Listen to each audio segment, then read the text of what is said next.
दरिया बनकर किसी को डुबाने से अच्छा है कि जरिया बनकर किसी को बचाया जाए। लोग आपको जरा सी बात पर छोड़ देते हैं और श्री कृष्ण जरा सी प्रार्थना से आपका हाथ थाम लेते हैं। उनकी बातों की तरफ जरा सा भी ध्यान मत दीजिए जो आपके पीठ पीछे आपकी चुगली करते हैं। इसका सीधा सा अर्थ है कि आप उनसे 2 कदम आगे हैं। उपवास हमेशा अन्न का ही क्यों, लोभ, लालच, चुगली, काम, क्रोध और गंदे विचारों का भी तो होना चाहिए। स्वार्थ तो मनुष्य के व्यवहार में शामिल है। बारिश रुक जाने के बाद छाता भी उसे बुझा लगने लगता है।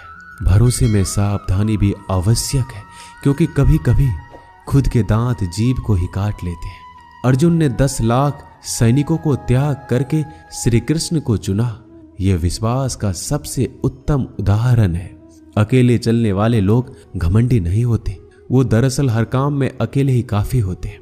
आप किस समय सही थे इसे कोई याद नहीं रखता, लेकिन आप कब गलत थे इसे सभी याद रखते हैं। इंसान को खुद की नजर में सही होना चाहिए। दुनिया तो भगवान से भी दुखी है। उस इंसान से कभी झूठ मत बोलिए जिसे आपके झूठ पर भी विश्वास हो। संसार में केवल मनुष्य ही एकमात्र ऐसा प्राणी है जिसका जहर उसके दांतों में नहीं, उसकी बातों में है। संभाल कर रखी हुई चीज और ध्यान से सुनी गई बात कभी भी काम आ सकती है। जो लोग आपके जज्बातों की कदर नहीं करते उन्हें अलविदा कहने में कोई बुराई नहीं है। खुद से ज्यादा हमें कोई नहीं बदल सकता। जो लोग आपके बारे में सोचते हैं वो महत्वपूर्ण नहीं है, जो आप अपने बारे में सोचते हैं वह महत्वपूर्ण है। जब तुम्हें लगे कि तुम्हारा कोई नहीं है तो आसमान की तरफ देखना, वहां वो है जो हमेशा से तुम्हारा था और हमेशा रहेगा। जिस डर से आत्मविश्वास की हानि होने लगे उस डर का अंत करना आवश्यक हो जाता है। किसी के बारे में गलत अनुमान मत लगाया करो क्योंकि आप नहीं जानते उनकी जिंदगी में कितनी उलझने हैं। जैसे जैसे आयु बढ़ती है तुम्हें यह एहसास होने लगता है कि तुमने उन लोगों को महत्व दिया जिनका तुम्हारे जीवन में कोई योगदान था ही नहीं। एक दिन तुम्हारे ही कर्म तुमसे मिलने आएंगे, बस उस दिन हैरान मत होना। घमंड बता देता है कि पैसा कितना है, संस्कार बता देते हैं कि परिवार कैसा है, बोली बता देती है कि इंसान कैसा है।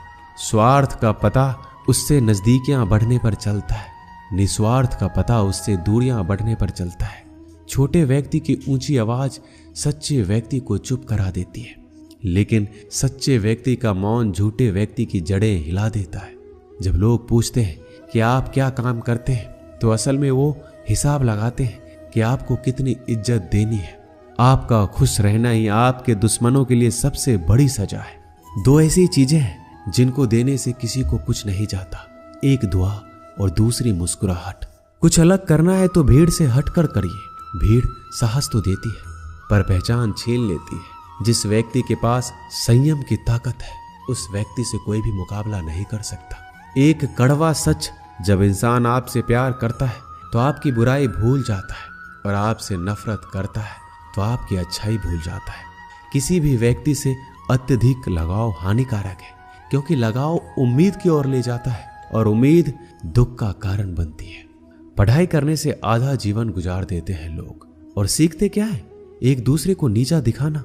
श्री कृष्ण कहते हैं अपनी पीड़ा के लिए संसार को दोष मत दीजिए, अपने मन को समझाओ। तुम्हारे मन का परिवर्तन ही तुम्हारे दुखों का अंत है। कुछ नया सीखने के लिए यह स्वीकार करना जरूरी है कि हर व्यक्ति किसी न किसी बात में हमसे बेहतर है। पैसा तो सब कमाते हैं, दुआएं भी कमाओ। दुआएं वहां काम आती है जहां पैसा काम नहीं आता। छल करोगे तो छल मिलेगा, आज नहीं तो कल मिलेगा। अगर जियोगे जिंदगी सच्चाई से तो सुकून हर पल मिलेगा। जीवन में रिश्तों की असलियत और अहमियत इस बात से तय की जाती है कि वो आपकी मशहूरी और आपकी बदनामी या आपकी कामयाबी या नाकामयाबी से बदलती नहीं है। अगर आपका कोई रिश्ता वाकई में सच्चा है तो हालात बिगड़ने पर या समय कठिन आने पर भी आपका रिश्ता नहीं बिगड़ता।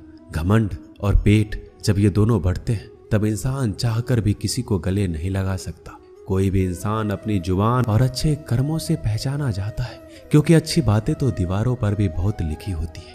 समय जब पलटता है तो सब पलट कर रख देता है। इसलिए अच्छे दिनों में अहंकार ना करो, क्योंकि खराब समय आने में वक्त नहीं लगता। सबका वक्त कभी ना कभी जरूर बदलता है। जरूरत है तो सिर्फ हमें वक्त के साथ चलने की। जन्म के समय नाम नहीं होता, मात्र सांसें होती है। मृत्यु के समय नाम तो होता है पर सांसें नहीं होती।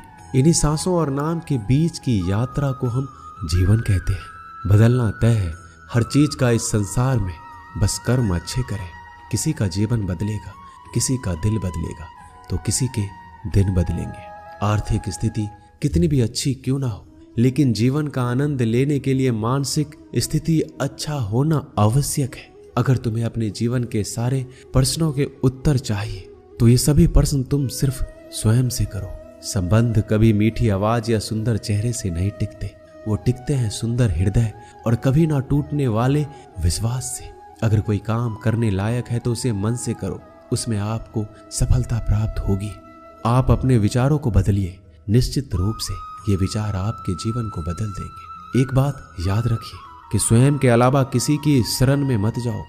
देखते समय सिर्फ देखिए, सुनते समय केवल सुनिए, महसूस करते समय सिर्फ महसूस कीजिए और सोचते समय केवल सोचिए। यही वास्तविक कर्म है। रूठ जाने के बाद कसूर चाहे किसी का भी हो, बात शुरू वही करता है जो बेहद प्रेम करता है। रिश्ते निभाने के लिए बुद्धि नहीं, दिल की शुद्धि होनी चाहिए। सत्य कहो, स्पष्ट कहो, सम्मुख कहो। जो अपना होगा वह समझेगा, जो पराया होगा वह छूटेगा। किसी की भूल पर नाराज होने से पहले अपनी 10 भूलों को भी गिन लेना चाहिए। लोग कहते हैं कि पैसा रखो, बुरे वक्त में काम आएगा। मैं कहता हूं कि ईश्वर पर यकीन रखो, बुरा वक्त ही नहीं आएगा। जो मेहनत पर भरोसा करते हैं वो किस्मत की बात कभी नहीं करते। जिस व्यक्ति को अपने रिश्तों की कदर नहीं है, उसके साथ खड़े होने से अच्छा अकेले खड़े रहना है। वह अभिमान नहीं, स्वाभिमान है।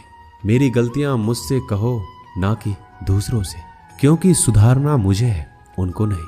सुख और दुख में कोई ज्यादा भेद नहीं है। जिसे मन स्वीकार करे वह सुख और जिसे अस्वीकार करे वह दुख। सारा खेल हमारे स्वीकृति और अस्वीकृति का ही है। जीवन उन लोगों के लिए सर्वश्रेष्ठ है जो इसका आनंद ले रहे हैं, उन लोगों के लिए मुश्किल है जो इनका विश्लेषण कर रहे हैं। सुखी होने से ज्यादा खर्च नहीं होता, लेकिन हम जितने सुखी हैं यह लोगों को दिखाने में बहुत खर्च होता है। शरीर से कोई सुंदरता नहीं है, सुंदर होते हैं व्यक्ति के कर्म, उसके विधाय, उसकी वाणी, उसके व्यवहार, उसके संस्कार और उसका चरित्र। जिसके जीवन में ये सब है वही इंसान दुनिया का सबसे सुंदर शख्स है। धोखा और छल को इंसान माफ जरूर कर सकता है, लेकिन भूल नहीं सकता।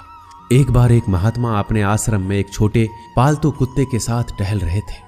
तभी अचानक एक युवक उनके आश्रम में आया और उनके पैरों में झुक गया और कहने लगा, महात्मन, मैं अपनी जिंदगी से बड़ा परेशान हूँ। मैं प्रतिदिन परिश्रम करता हूँ, लेकिन आज तक मुझे सफलता नहीं मिली। पता नहीं ईश्वर ने मेरे भाग्य में क्या लिखा है, जो इतना पढ़ा लिखा होने के बावजूद भी मैं नाकामयाब हूँ। युवक की परेशानी को महात्मा जी तुरंत समझ गए। उन्होंने युवक से कहा, थोड़ा मेरे इस कुत्ते को कहीं दूर तक सैर करा दो, इसके बाद मैं तुम्हारे प्रश्नों का उत्तर दूंगा। उनकी इस बात पर युवक को थोड़ा अजीब लगा, लेकिन दोबारा उसने कोई प्रश्न नहीं किया और कुत्ते को दौड़ाते हुए आगे निकल पड़ा।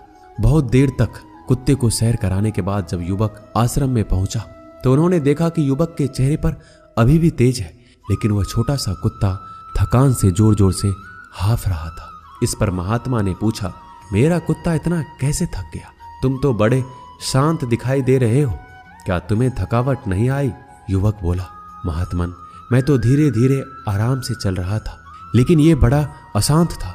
रास्ते में मिलने वाले सारे जानवरों के आगे पीछे दौड़ रहा था, इसलिए एक जैसी दूरी तय करने के बावजूद भी ये इतना थक गया। जब महात्मा ने कहा, तुम्हारे प्रश्नों का उत्तर भी तो यही है, तुम्हारा लक्ष्य तुम्हारे अगल बगल है, वो तुमसे कहीं दूर थोड़ी है, परंतु तुम अपने लक्ष्य का पीछा छोड़ करके अन्य लोगों के आगे पीछे दौड़ते रहते हो और इस तरह तुम जिस चीज को पाना चाहते हो उससे दूर चले जाते हो। युवक उत्तर से संतुष्ट हो गया और अपनी गलती को सुधारने में लग गया। हम भी इस कहानी के कुत्ते के समान दूसरों को फॉलो करने में लग जाते हैं। अगर आपका मित्र डॉक्टर है तो आप भी वही बनना चाहते हैं, भले ही उसमें आपकी कोई रुचि हो या ना हो। ऐसा करके हम अपना प्रतिभा को खो बैठते हैं और जिंदगी भर संघर्ष करते हैं।